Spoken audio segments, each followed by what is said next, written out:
हम लोग का अगला क्वेश्चन है, ठीक है। 1/17 यानी 1/17 का दशमलव प्रसार। दशमलव प्रसार का मतलब क्या होगा, इसको दशमलव में हमको बदलना है, ठीक है। में अंकों की पुनरावृत्ति खंड में, पुनरावृत्ति खंड का मतलब समझते हो, जैसे कि होता है ना 0.3333 बार बार रिपीट कर रहा है, इसी तरह से।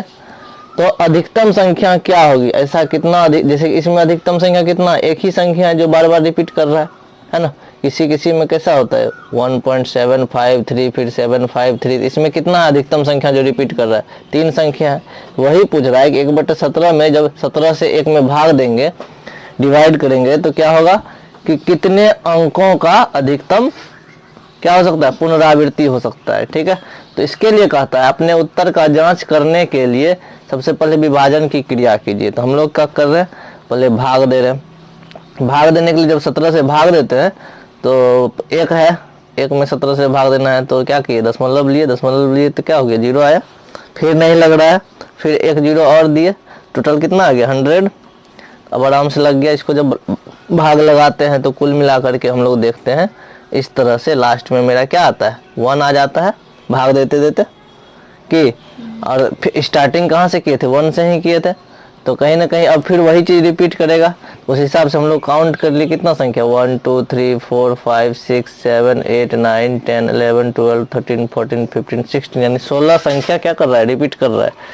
तो हम यहाँ पर क्या लिख सकते हैं, इसका वैल्यू हो गया दशमलव प्रसार में क्या हो गया 0.05882935294 उसके बाद जो है 117647, ठीक है। इस तरह से दिखा दिए, ये हो गया इसका दशमलव प्रसार। कितने अंकों की पुनरावृत्ति हो रही है, तो 16 अंकों की पुनरावृत्ति हो रही है। पुनरावृत्ति का मतलब रिपीट कर रहा है, तो काम खत्म। तो इतना ही इसमें पूछ रहा था, क्वेश्चन में कुछ नहीं था, बस यही कह रहा था इसका दशमलव प्रसार निकालो। तो हम लोग भाग दे करके क्या किए, उसका दशमलव प्रसार निकाल दिए, ठीक है, कोई दिक्कत नहीं है। अगला इसमें बोल रहा है P/Q के रूप में परिमेय संख्या के अनेक पूर्णांक है ना। P/Q के रूप में तो बहुत सारा संख्या है, 4/5 5/6 इस तरह से अनेक संख्याएं हैं। तो ऐसी संख्या का उदाहरण लीजिए जहां P/Q क्या हो, पूर्णांक हो। पूर्णांक किसको बोलते हैं, हम लोगों को पता है। जैसे ये संख्या रेखा है, मान के चलो इस पे क्या 0 है 1 है 2 है, ये सारे अक्षर क्या है, पूर्णांक है, -1 -2। तो क्या बोल रहा है ये कि P/Q ऐसा वाला लो परिमेय संख्या जिसमें क्या हो, P और Q क्या होना चाहिए, पूर्णांक होना चाहिए, लेकिन इसका उभयनिष्ठ गुणनखंड 1 होना चाहिए। क्या होना चाहिए, उभयनिष्ठ गुणनखंड 1। उभयनिष्ठ गुणनखंड 1 का मतलब क्या होता है, जैसे देखो 4 किसके टेबल में आता है, 2 के टेबल में आता है, 4 के टेबल में आता है और 1 के टेबल में आता है ना। 1 2 और 4 के टेबल में। 5 देखो तो किस में आता है, 1 और 5 में। तो दोनों में कौन कॉमन है, सिर्फ और सिर्फ 1। और जब 1 कॉमन होता है तो इसी को हम लोग क्या बोलते हैं, सहअभाज्य संख्या भी बोलते हैं। क्या बोलते हैं, सहअभाज्य संख्या बोलते हैं। तो कुल मिलाकर के यह क्या बोल रहा है कि इसको लिखो P/Q के रूप में, लेकिन इसका क्या होना चाहिए, एक ही उभयनिष्ठ गुणनखंड होना चाहिए, है ना। तो एक उभयनिष्ठ गुणनखंड है। और दूसरा चीज क्या बोल रहा है, बहुत ही इंपॉर्टेंट है कि शांत दशमलव होना चाहिए। कैसे दशमलव होना चाहिए, शांत होना चाहिए। शांत दशमलव होने के लिए क्या होता है, जैसे P/Q है तो Q किस रूप में होना चाहिए, 2 to the power m into 5 to the power n, यानी कि गुणनखंड कैसा होना चाहिए, 2 गुना 5 के रूप में, है ना, किसका, हर का। तो तब वह क्या हो जाएगा, शांत हो जाएगा। ये किसके लिए कंडीशन है, शांत दशमलव के लिए। तो हमको 2 चीज क्वेश्चन में पूछ रहा है। एक तो पूछ रहा है कि सहअभाज्य होना चाहिए। सहअभाज्य का मतलब क्या हो गया, दोनों का कॉमन गुणनखंड 1 होना चाहिए। दूसरा चीज क्या पूछ रहा है, शांत भी होना चाहिए। तो हमको दोनों चीज का ध्यान में रख करके क्या करना होगा, संख्या लिखना होगा, ताकि दोनों में से किसी को प्रॉब्लम ना हो। तो देखो पहला संख्या लिए हम लोग 9/2, ठीक है, 9/2 लिए। 9/2 क्या है, परिमेय संख्या है, ठीक। तो पहला कंडीशन क्या बोल रहा था हमको, 1 के अतिरिक्त कोई अन्य गुणनखंड नहीं हो। देखो 9 किसके किसके टेबल में आता है, 1 3 और 9 में, लेकिन 2 किस में आता है, 1 और 2 में। तो दोनों में कॉमन कौन है, सिर्फ और सिर्फ 1 है। तो यानी कि ये हो गया, ये उसको संतुष्ट कर लिया। सहअभाज्य संख्या है दोनों एक दूसरे से। 4 और 7 इसमें भी कॉमन क्या है, 1 है। दोनों का गुणनखंड में कॉमन 1 है। 12 और 5 में इसमें भी 1 है, और 17 और 10 में इसमें भी 1 है, 2 और 5 में इसमें भी 1। तब तुमको लगता होगा कि पहले से लिखे हुए हैं, तो हम लोग कुछ और भी ले सकते हैं। जैसे 27 ले लिए, ठीक है, 27/5 लिए, तो यहाँ पर क्या हो गया 27/5। तो यहाँ पर देख ले, तो ये 27 किसके किसके टेबल में, 1 के टेबल में, 3 के टेबल में, 9 के टेबल में, 27 के टेबल में, लेकिन 5 किसके टेबल में, 1 और 5, तो दोनों में कॉमन क्या आया, सिर्फ और सिर्फ 1 आया। तो यह भी हो सकता है संख्या, है ना। तो एक कंडीशन को तो सारा संख्या फॉलो कर लिया, दूसरा कंडीशन को फॉलो कर रहा है क्या, दूसरा कंडीशन को मान रहा है शांत दशमलव होना चाहिए। शांत दशमलव कब होगा, जब इसका हर यानी हर किसको बोलते हैं, अंश किसको बोलते हैं। जैसे हम लोग लिखते हैं P/Q, तो यहाँ पर इसको क्या बोलते हैं हम लोग, अंश बोलते हैं, इसको बोलते हैं हर, ठीक है। ऊपर वाले को इंग्लिश में बोलते हैं न्यूमरेटर, नीचे वाले को बोलते हैं डिनोमिनेटर, ठीक है। तो ये चीज, तो हर क्या होना चाहिए, हर गुणनखंड में होना चाहिए किसके, 2 गुना 5 के रूप में, ठीक है। सिर्फ 2 गुना 5 या फिर सिर्फ 2 के या फिर 5 के गुणनखंड के रूप में। तो अब देखो इसमें क्या है, नीचे 2 है, इसका मतलब यह क्या है, शांत है ना। इसमें क्या है, 2 गुना 2 के रूप में है, यानी कि 4 है, तो यह भी शांत है। इसके नीचे क्या है, 5 है, तो यह भी शांत है। इसके नीचे क्या है, 10 है, 5 दूना 2, 5 गुना 2, तो ये 5 गुना 2 के रूप में है ही, तब शांत हो जाएगा। यह भी शांत है, 2/5, यह भी शांत है ना।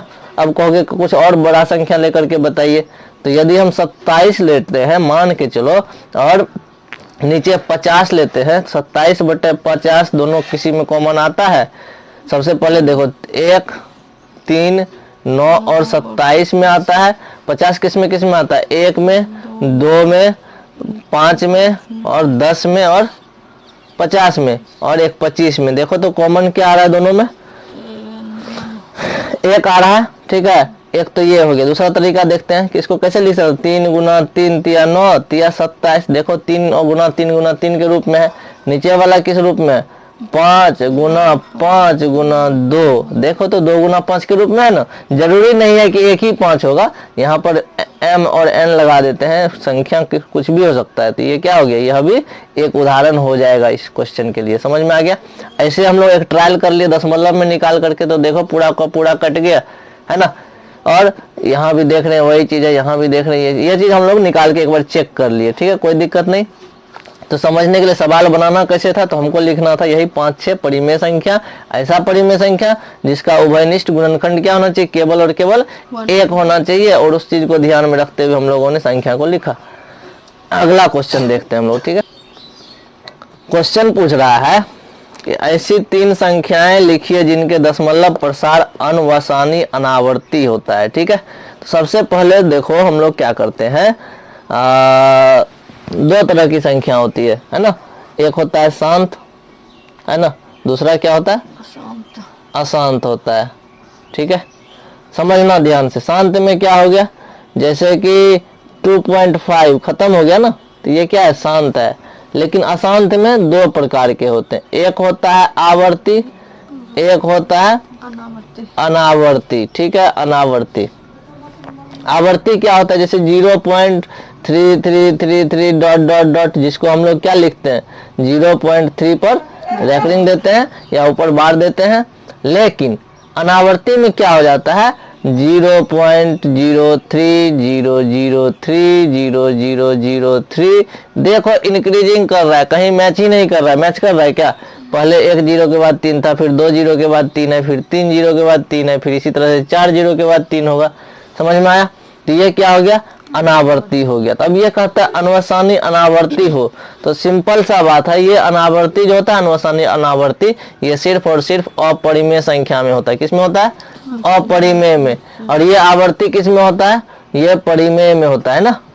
ये भी परिमेय में, यानी परिमेय शांत भी होता है और अशांत भी होता है। लेकिन शांत में अशांत में क्या होता है, ये वाला, ठीक है। अब देखो ऐसी 3 संख्याएं लिखिए जिसके दशमलव प्रसार क्या हो, अनवसानी अनावर्ती हो। जैसे ही अनावर्ती आया तो हम क्या समझेंगे कि अपरिमेय संख्या लिख देते हैं। उदाहरण पूछ रहा है 3 संख्या लिखने के लिए, अपरिमेय संख्या हमको आता है √3, √2, √5, √7, √11, ठीक है। जितना भी अभाज्य संख्या उसके ऊपर रूट लगा दो, है ना। नॉर्मली यदि नहीं जानते हो तो अब कहोगे सर क्या 6 के ऊपर रूट लगाएंगे तो वो अभाज्य संख्या होगा, सॉरी अपरिमेय संख्या होगा? तो हाँ जरूर होगा, क्योंकि देख लो √2 गुना √3 है ना, दोनों क्या है अपरिमेय संख्या। अपरिमेय संख्या को आपस में गुना करेंगे